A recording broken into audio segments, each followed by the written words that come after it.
Ya, Pak Balil, saya Krisna dari Kompas.com. Pak Balil, ada 3 pertanyaan dari saya.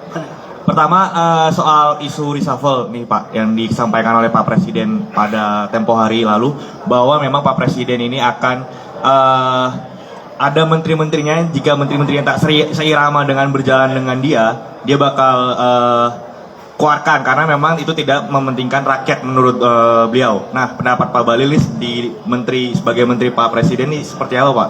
Karena Pak Balil kan juga ada di dalamnya. Apakah memang benar pernyataan Pak Presiden terkait ada menteri yang tak seirama dengan hal itu?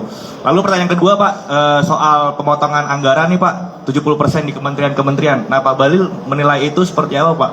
Karena adanya pemangkasan anggaran 70% itu. Lalu yang ketiga Pak, soal isu anggaran IKN diblokir Pak.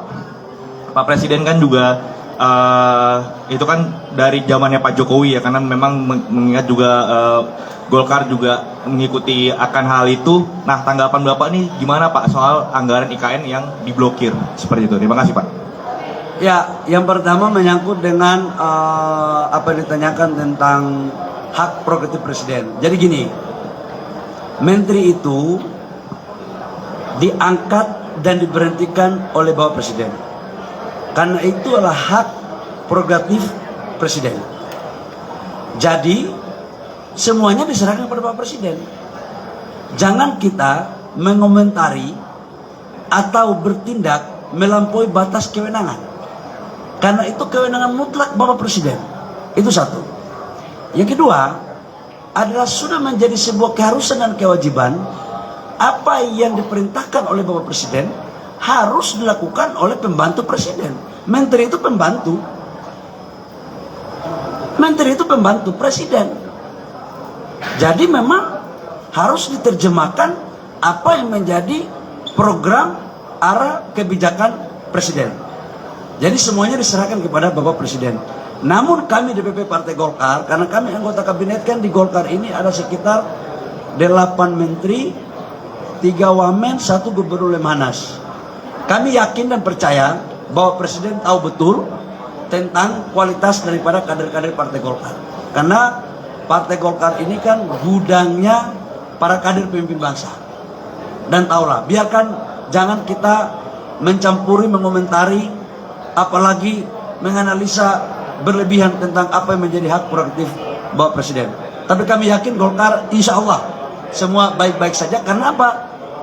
Partai Golkar berada garda terdepan dengan partai koalisi lain, terutama Gerindra, dalam mendorong dan mendukung arah kebijakan pemerintah. Itu satu. Yang kedua menyangkut dengan pemotongan anggaran. Wah, saya itu kan bukan domain saya sebagai Menteri SDM ya. Itu silakan aja ke Menteri Keuangan, bukan saya. Kalau ditanya tentang mineral batu bara dan minyak, ke saya. Kalau LPG, ke saya, ya. Yang perusahaan keuangan, itu juga kita menteri-menteri ini harus pintar-pintar. Jangan mengomentari atau seolah-olah mengetahui secara dalam terhadap tupoksi kementerian lain. Kalau saya nggak bisa mengomentari itu terlalu dalam. Namun, apapun kebijakan yang diputuskan oleh pemerintah dalam hal ini Presiden, wajib menterinya ikut, nggak boleh nggak ikut. Itu pandangan kami. Jadi helikopter view-nya kan yang tahu tentang bagaimana negara ke depan itu kan di bawah pimpinan seorang presiden dan wakil presiden. Jadi silakan teknisnya kalau keuangan ada di Kementerian Keuangan. Yang ketiga menyangkut dengan IKN ya. IKN ini setahu kami sampai dengan sekarang tetap target Bapak Presiden